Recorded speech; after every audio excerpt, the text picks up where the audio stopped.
আকবার, নারায়ে তাকবীর, বিশ্ব নবীর অপমান, সইবে না রে মুসলমান, বিশ্ব নবীর অপমান, ভারতের বিরুদ্ধে, মোদির বিরুদ্ধে, ডাইরেক্ট অ্যাকশন, নীতিশ রানার বিরুদ্ধে, ডাইরেক্ট অ্যাকশন, নীতিশ রানার দুই গালে, জুতা মারো তালে তালে, জুতা মারো তালে তালে, মোদির দুই গালে, জুতা মারো তালে তালে, জুতা মারো তালে তালে, মোদির দুই গেলে, বিশ্ব নবীর অপমান, সইবে না রে মুসলমান, বিশ্ব নবীর অপমান, বিশ্ব নবীর অপমান, সইবে না রে মুসলমান। রে তাকবীর, আল্লাহু আকবার, নারায়ে তাকবীর, আল্লাহু আকবার, বিশ্ব নবীর অপমান, সইবে না রে মুসলমান, সইবে না রে মুসলমান, বিশ্ব নবীর অপমান, নারায়ে তাকবীর, আল্লাহু আকবার, আল্লাহু আকবার, নারায়ে তাকবীর,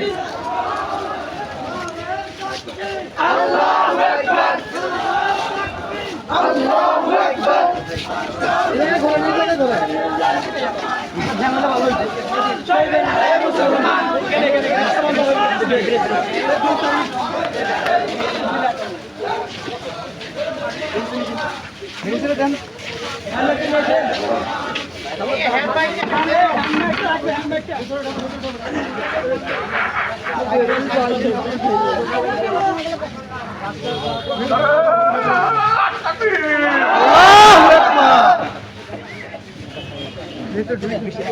সম্মানিত ছাত্র জনতা, আসসালামু আলাইকুম ওয়া রাহমাতুল্লাহ।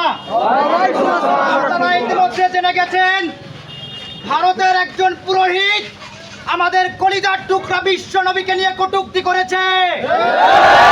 আমরা এই বাংলাদেশ থেকে এই ৯৬% মুসলমানদের মধ্য থেকে বলতে চাই, এই পুরোহিতকে ভারতের মধ্যে দৃষ্টান্তমূলক শাস্তির আওতায় নিয়ে আসতে হবে। যদি দৃষ্টান্তমূলক শাস্তির আওতায় না নিয়ে আসা হয়, তাহলে গোটা বিশ্বের মুসলমান একত্রিত হয়ে যুদ্ধ ঘোষণা করবে।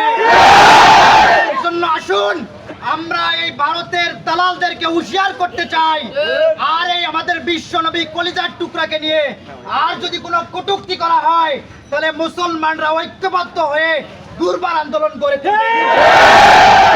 আর একটি বিষয় আপনারা দেখতে পাচ্ছেন, ফিলিস্তিনের ইসরায়েলের মধ্যে মুসলমানদের উপরে যে নির্যাতনের স্টিমরোলার চালানো হচ্ছে, যে গণহত্যা চালানো হচ্ছে, আমরা নিতান্তই আমরা শীঘ্রই তাদেরকে বলছি, ইহুদিবাদীদের এই ষড়যন্ত্রকে রুখে দেন। যদি রুখে না দেন, তাহলে আমরা গোটা বিশ্বের মুসলমান একত্রিত হয়ে দুর্বার আন্দোলন করে তুলব। আমরা আল্লাহর কাছে পরিশেষে দোয়া করতে চাই যে আল্লাহ রাব্বুল আলামিন গোটা বিশ্বের মুসলমানদের উপরে খাস রহমত নাজিল করে দিয়ে আমিন। ঐক্যবদ্ধ হয়ে হিন্দুত্ববাদী এবং ইসরায়েলের ইহুদিবাদিত্বের সাথে একমত হয়ে ঐক্যবদ্ধ হয়ে আমাদেরকে লড়ার তৌফিক দান করুন। সবাইকে আজকের এই ছাত্র সমাজের ডাকে যারা আহ্বানে যারা এখানে উপস্থিত হয়েছেন, সকলকে আন্তরিক ধন্যবাদ এবং মোবারকবাদ জানিয়ে আজকের বিক্ষোভ প্রত্যুত্তর সমাবেশ এখানেই সমাপ্তি ঘোষণা করা হচ্ছে।